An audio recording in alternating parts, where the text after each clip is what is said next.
آپ نے یہ تو سنا ہی ہے کہ جس نے ایک انسان کو بچایا اس نے پوری انسانیت کو بچایا، اور وہ لوگ بہت ہی خاص ہوتے ہیں اور اللہ تعالیٰ کے خاص رحمت بھرے وہ لوگ ہوتے ہیں، ان پر اللہ تعالیٰ کی خاص برکتیں نازل ہوتی ہیں جو انسانوں کی خدمت کرتے ہیں۔ ایسا ہی ایک ادارہ الخدمت فاؤنڈیشن پاکستان ہے جو انسانیت کی خدمت میں بڑھ چڑھ کر حصہ لے رہا ہے۔ آج ہمارے پروگرام میں شاہد اقبال صاحب جو اس ادارے کے سیکریٹری جنرل ہیں وہ موجود ہیں، آئیے ان سے ذرا گفتگو کرتے ہیں۔ السلام علیکم۔ شکریہ۔ وعلیکم السلام۔ کیسے ہیں آپ؟ الحمدللہ ٹھیک ٹھاک۔ اچھا سر، یہ الخدمت فاؤنڈیشن جو ہے یہ قائم کب ہوئی؟ کیونکہ بہت سے ہمارے ایسے ناظرین ہیں جنہوں نے ان کے کام کو تو دیکھا ہے، نام بھی سنا ہے، لیکن یہ کتنے عرصے سے کام کر رہی ہے اور کہاں کہاں کام کر رہی ہے، اس پہ ذرا ہمیں آگاہ کریں۔ سب سے پہلے تو آپ کا بہت شکریہ کہ آپ نے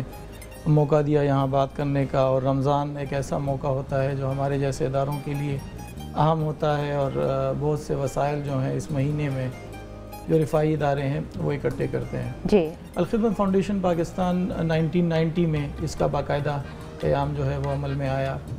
اور درد دل رکھنے والے لوگوں نے یہ فیصلہ کیا کہ اس ملک کے اندر رفائی کاموں کو منظم کیا جائے زیادہ اچھے طریقے سے، زیادہ بہتر طریقے سے۔ تو یہ اس وقت سے کام کر رہا ہے۔ اس میں پھر آپ کو کافی مشکلات کا سامنا بھی کرنا ہوگا۔ وہ کہتے ہیں نا کہ ہم اکیلے چلے تھے پھر قافلہ بنتا چلا گیا، تو اس میں آپ کے ساتھ کون تھے؟ سٹارٹ میں کتنے لوگوں نے یہ کام شروع کیا؟ لیکن جس طرح آپ نے کہا نا کہ ہم جب اپنے سٹاف کو آج کل یہ بات بتاتے ہیں کہ ہم نے اپنے وقت میں ٹرک بھی ان لوڈ کیے ہیں، اور ہم نے خود اپنے ہاتھوں سے، اور صرف میں نے نہیں کی، ہمارے بہت سے بزرگوں نے، نعمت اللہ خان صاحب جو ایکس میئر تھے کراچی کے، وہ اس کے فاؤنڈنگ پریزیڈنٹ تھے، اس کے بعد ڈاکٹر فیض الرحمان صاحب جو سرجن ہے، آئی سرجن ہے، وہ اس کے جو ہے وہ پریزیڈنٹ تھے۔ تو اس طرح سے ایک لوگوں نے اس کو اس وقت سے ایک آرگنائز کرنا شروع کیا۔ شروع میں ایک چھوٹا سا ڈھیلا ڈالا سا انفارمل سا سیٹ اپ تھا، لیکن اب الحمدللہ پورے ملک میں ایک بڑے فٹ پرنٹ کے ساتھ الخدمت فاؤنڈیشن پاکستان یہ جو صرف ایک ہی چیز پر نہیں ہے، مطلب آپ کا فوکس کافی زیادہ چیزوں پہ ہے، میں چاہتی ہوں کہ آپ اس کی وضاحت فرمائیں۔ یعنی اس وقت ہم 7 دائروں میں کام کر رہے ہیں، جس کو ہم ایک قوس قزح آپ سمجھ لیں کاموں کی ایک جو ہے نا رینبو بنتی ہے۔ اس میں ڈیزاسٹر مینجمنٹ ہے، ہیلتھ کا شعبہ یعنی ہے، تعلیم ہے، کفالت یتامہ جیسے آرفن کیئر ایک بڑا ہمارا ایریا ہے، صاف پانی پر اس وقت ملک میں ہم الحمدللہ سب سے ایک بڑا کام اس وقت ہو رہا ہے۔ اس کے ساتھ مائکرو فائنینس جو اسلامک مائکرو فائنینس جو ربا فری ہوتی ہے، یعنی اس پر کام ہو رہا ہے۔ اچھا، یہ جو آپ نے ابھی کفالت یتامہ کا نام لیا، یہ دراصل ہے کیا؟ اس کا کوئی خاص پروسیجر ہے یا اس میں آپ کن چیزوں کا خیال رکھتے ہیں؟ لیکن اس وقت ملک بھر میں یتیم جو ہے نا یہ ایک ایسا طبقہ تھا جس کی کوئی آواز نہیں تھی، یعنی یہ آپ سمجھ سکتے ہیں، وہ کہتے ہیں نا کہ غریبوں کی اور یتیموں مساکین کی ایسا کوئی آواز نہیں ہوتی، لیکن یہ وہی آواز ہوتی ہے جو صرف اللہ سنتا ہے۔ بالکل صحیح ہے، اور چونکہ اسلام میں یتیموں کی کفالت پر، ان کا خیال رکھنے پر حضور کریم نبی کریم صلی اللہ علیہ وسلم نے بھی بہت زور دیا ہے، ان کی بہت سی احادیث ہیں اس پر، اور یہ مسلمانوں کو ترغیب دلائی گئی ہے۔ تو ہمارے جو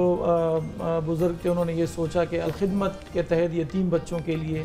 ایک بہت ہی منظم پروگرام جو ہے وہ شروع کیا جائے۔ اس وقت 19,000 بچوں کی کفالت جو ہے وہ الخدمت کے تحت ہو رہی ہے ماشاءاللہ میں، اور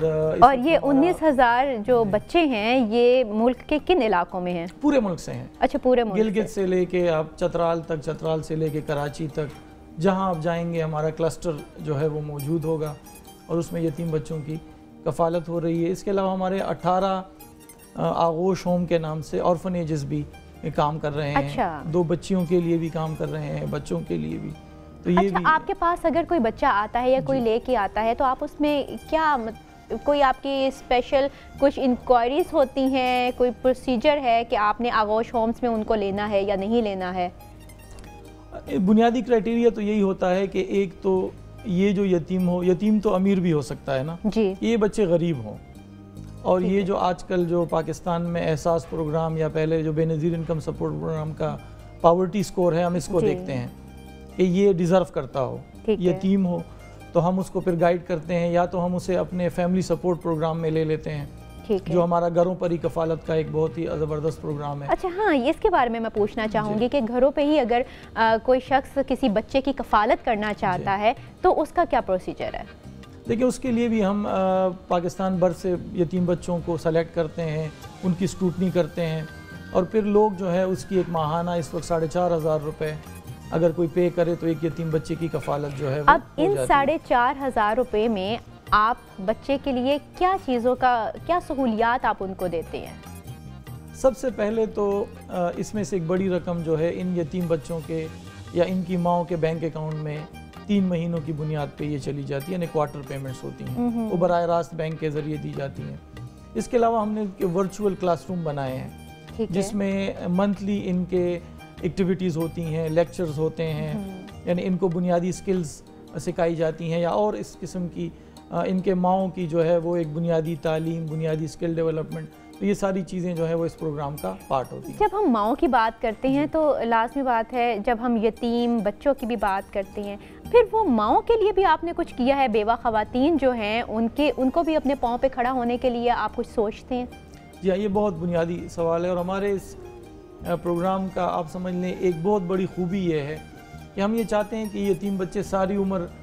ہمارے اوپر ڈیپینڈنٹ نہ رہیں یا لوگوں کے اوپر ڈیپینڈنٹ نہ رہیں۔ بہت اچھی سوچ ہے۔ تو ایسی جو وڈوز ہیں جو کچھ کر سکتی ہیں تو ہم انہیں آفر کرتے ہیں، ان کی کیپیسٹی بلڈنگ کرتے ہیں، اور ابھی ہمارا جو قرضوں کا پروگرام ہے یعنی جو مائکرو فائنینس کا، ہم نے اس کو ان وڈو کے ساتھ جوڑا ہے کہ جن وڈوز کو ضرورت ہوتی ہے 25 سے 50,000 تک کے قرضوں کی،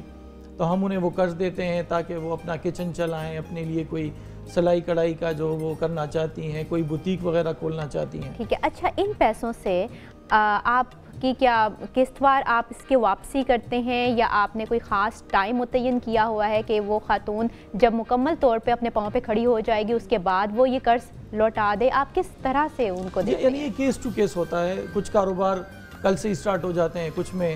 اس کی مارکیٹنگ میں اس میں تھوڑا سا ٹائم لگتا ہے، تو جب ان کی مارکیٹنگ 2 سال کا ایک ٹائم ہوتا ہے جس میں ہم واپسی کی کوشش کرتے ہیں کہ یہ رقم واپس ملے اور آگے کسی اور کو جو ہے وہ پھر مل جائے۔ جی، بعض اوقات ایسا بھی ہوتا ہے کہ ہر انسان کامیاب نہیں ہوتا زندگی میں، بہت سی ایسی مجبور بیوہ خواتین ہوتی ہیں جو اپنی طرف سے کوشش تو بہت کرتی ہیں لیکن آگے اللہ کی رضا، لیکن ان ساری سچویشن میں اگر وہ ادا نہیں کر پاتی اس وقت کیا صورتحال ہوتی ہے؟ دیکھیں یعنی یہ پروگرام جو ہے یہ بینک کی طرز پر تو ہے نہیں، یہ ایک انسانی ہمدردی کی بنیاد پر ہے، اور ہم چونکہ کمیونٹی میں انگیج ہوتے ہیں تو ہمیں بہتر پتہ چل رہا ہوتا ہے